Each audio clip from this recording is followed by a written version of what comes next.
Same way that you receive God's destiny by receiving his word, you can also receive Satan's destiny for you by receiving his word. That is the power of agreement. A spirit of divination can say, and I've heard someone's testimony when they went to go seek a non-godly counsel, kind of like a psychic, basically. I don't know if it was exactly a psychic, but that person said, your husband is going to die. He's going to get cancer and he's going to die.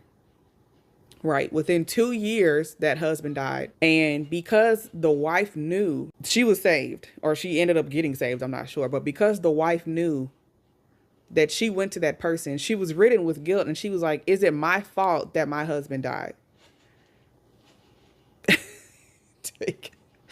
It played a role, right? So if a spirit of divination tells you something, i.e., you're going to die, and you say, oh no, I'm so depressed about this, that's terrible, right?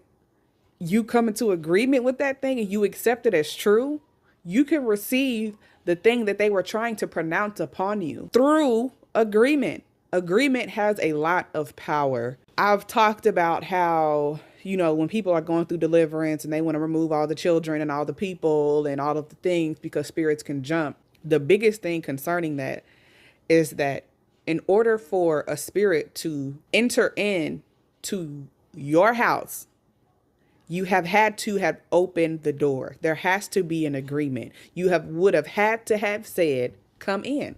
Even if you didn't say it verbatim, I never said come in. So why am I struggling with X spirit or whatever? Anything with a voice is a person.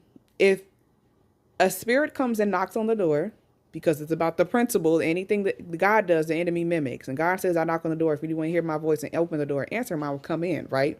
So if a spirit comes to the door and they knock on the door and they say, do you see how they just did you? And you're like, yeah, you cracked the door.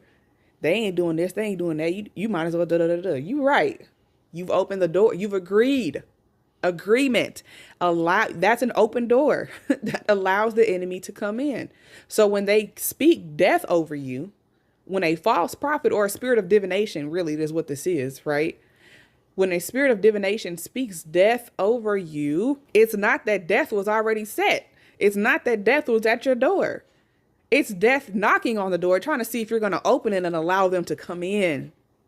There is power in agreement. Do not receive every word that comes forth. You have